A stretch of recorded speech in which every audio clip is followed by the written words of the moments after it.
Class 10th के प्यारे बच्चों, आप सभी का डाउट सॉल्यूशन के इस चैनल पर स्वागत है। और आज हम एक क्वेश्चन लेकर आए हैं। √2 एक अपरिमेय संख्या है जो कि अक्सर ये क्वेश्चन पूछा जाता है इस तरीके से, या इसमें प्लस या माइनस जोड़ के पूछा जाता है कि क्या ये एक अपरिमेय संख्या है, इसको हमें बताना है। तो इसको आज हम प्रयास करेंगे एक आसान तरीके से बताने के लिए, जिससे आप अच्छे से समझ जाइए, जिसमें कोई आपको दिक्कत ना हो। और ये कभी भूलिए मत, क्योंकि ये क्वेश्चन आता है 100%, क्योंकि आपका बोर्ड एग्जाम आने वाला है।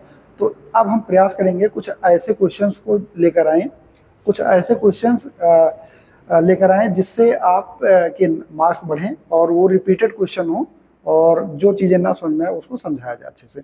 अब इसको हम आसान तरीके से समझाते हैं। √2 एक अपरिमेय संख्या है, इसको भी बताना है। कहने का मतलब ये है कि मान लीजिए कोई एक क्या है, कोई एक ऐसा शहर है, कोई एक ऐसा शहर है जहां पर परिमेय संख्याएं रहती हैं। कौन रहता है? परिमेय संख्याएं मस्त रहती हैं। अब हम आपको बताने जा रहे हैं परिमेय संख्याएं होती क्या। परिमेय संख्याओं का मतलब ये हो गया एक ऐसी संख्या जो P/Q के रूप में लिखा जाए, जो P/Q के रूप में लिखा जा सके। P/Q होता क्या है? अक्सर आप लोगों ने देखा होगा ये लिखा होता है जहां P व Q, जहां P Q क्या होती है? पूर्णांक संख्याएं हो। जहां P व Q पूर्णांक संख्याएं हो। एक चीज और मिलेगा, Q कभी जीरो ना हो। P व Q पूर्णांक संख्याएं हो और Q कभी ना जीरो हो। Q is not equal zero. अब पूर्णांक संख्या क्या होती है? पूर्णांक संख्याओं का मतलब ये हो गया, इधर का आपका पॉजिटिव नंबर जो होता है और इधर का आपका निगेटिव जो नंबर होता है। इस तरीके जो होता है धन पूर्णांक ऋण पूर्णांक जीरो मिला के पूर्णांक संख्या होती है। यानी P और Q जो है आपका या तो पॉजिटिव में हो संख्या में, या तो निगेटिव में हो, और या तो P जीरो हो लेकिन Q जीरो ना हो। ये चीज होती है परिमेय संख्या। एक चीज और यहाँ समझ लीजिए, गुणज अभी आएगा। गुणज, गुणज का मतलब जो पहाड़े में आता है, जो पहाड़े में जैसे 2 का गुणज, यानी 2 कम 2, 2 दूनी 4, 2 तिहाई 6, तो 2 का गुणज मतलब 2 के पहाड़ा। गुणज का मतलब होता है जैसे 4 है तो 2 का गुणज हो गया, ठीक। 15 है 3 का गुणज है, 3 के पहाड़े मारा है, तो उसी को बोलते हैं गुणज। अब ये शहर है परिमेय संख्याओं का, जहां पे लोग मस्त रह रहे हैं।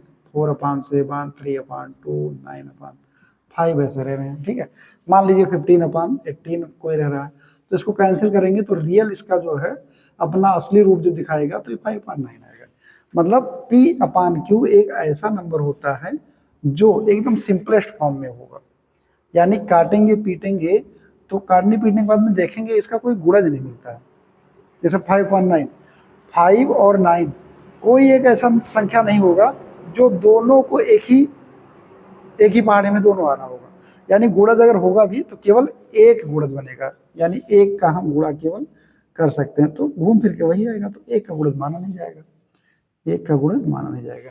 कहने का मतलब P और Q एक ऐसी परिमेय संख्या, P/Q पूर्णांक संख्या एक ऐसी परिमेय संख्या होती है जिसका कोई गुणज नहीं होता है। अब ये क्या है? ये संख्याएं यहाँ मस्त रह रही, अचानक ये पहुंचा, तो इसको देखते ही लोग कहे आप कौन हो भाई?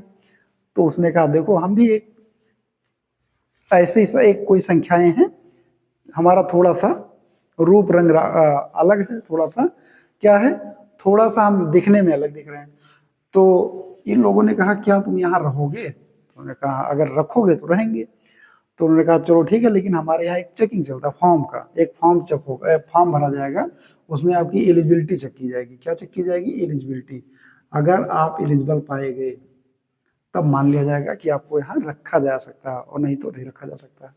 ऐसे चेक नहीं किया जा सकता। जैसे कोई चोर आ जाए कहे कि हाँ हम भी यहाँ रहेंगे, तो लोग क्या करेंगे? नहीं, पहले तुम आधार कार्ड दिखाओ, तो अपनी चीजें दिखाओ और देखें, अगर तुम यहाँ ठीक ठाक हो, रहने लायक हो, तो रखा जाएगा, अदरवाइज नहीं रखा जाएगा। तो √2 है यहाँ पे, इसकी एलिजिबिलिटी चेक किया जा रहा है। तो एलिजिबिलिटी, अब देखो यहाँ से हमारा क्वेश्चन लिखा जाएगा, क्वेश्चन का सोल्यूशन। माना √2 एक परिमेय संख्या है। अब मान लिया गया कि यहाँ रहने लायक है अगर, तो इसको मान लिया जा रहा है चलो ठीक है परिमेय संख्या है। अब वो चीजें हम देखना चाह रहे हैं कि P/Q के रूप में हो पाएगा कि नहीं ये। अब यहाँ क्या करना है, अगर ये √2 परमेय संख्या है तो p/q के रूप में लिखा जाए, कोई दिक्कत नहीं है। तो हमने लिख दिया। फिर क्या किया, तिरछा मल्टीप्लाई किया। तिरछा मल्टीप्लाई नहीं किया, ऐसे ही लिख दिया, दोनों पक्षों का वर्ग करने पर, दोनों पक्षों का वर्ग करने पर वर्ग किया गया तो यहाँ लिखा गया √2 का स्क्वायर और यहाँ लिखा गया p/q का स्क्वायर।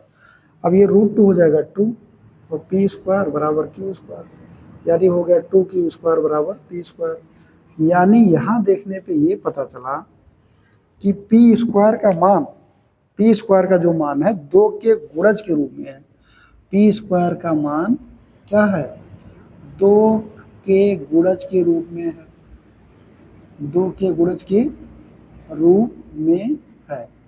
तो देखते ही सब लोग चौंक गए, कहे ये देखो ये तो 2 के गुणज के रूप में है, जबकि देखो हम लोग क्या है, किसी का गुणज नहीं हमारे पास। अगर गुणज है तो हम लोग काट दिए जाते हैं, काट के बिना गुणज वाले कर दिए जाते हैं, यानी एक का केवल गुणज माना जाता है।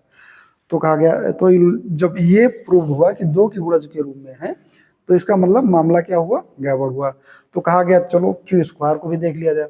अच्छा, p स्क्वायर अगर q के गुणज के रूप में है तो इसको मान लिया गया है, p स्क्वायर को मान लिया गया 2k।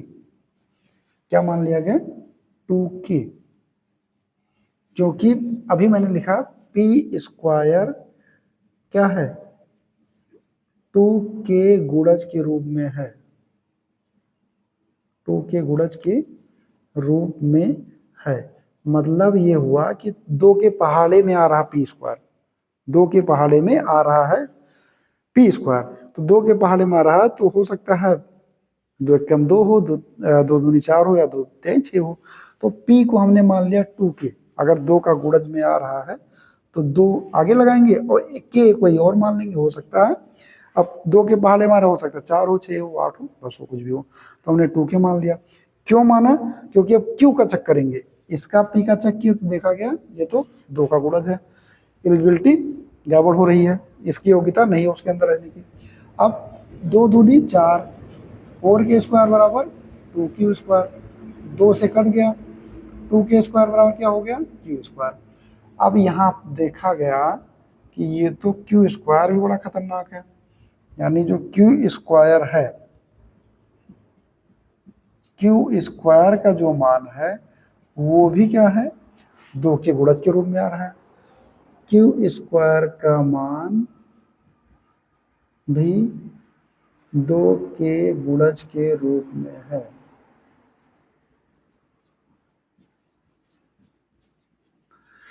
तो यहाँ पे सब लोग जब देखे तो काफी चौंक गए, चौंकने के बाद में कहे यानी ये जो है अतः √2, अतः √2 पहले लिखेंगे चूंकि √2 का मान, √2 का मान 2 के गुणज के रूप में, 2 के गुणज के रूप में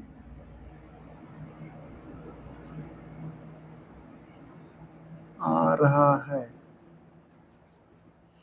इसलिए √2 एक अपरिमेय संख्या है, √2 एक अपरिमेय संख्या है। यही चीज आपको लिखना है, यानी दोनों दिखा देना है। क्या दिखा देना है, q स्क्वायर का मान और p स्क्वायर का मान, यानी p स्क्वायर और q स्क्वायर का मान जो है ना, ये इसको समीकरण 1 मान लिया जाए।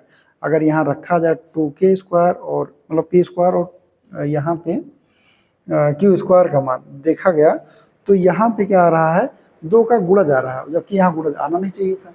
तो गुणज आना नहीं चाहिए था, इसलिए क्या हो गया कि हमारा √2 एक अपरिमेय संख्या हो गया। बस इतनी चीज आपको लिखना है, बड़े आराम से ये सही माना जाएगा और आप में आपको यहाँ पे 2 नंबर इसके मिलेंगे।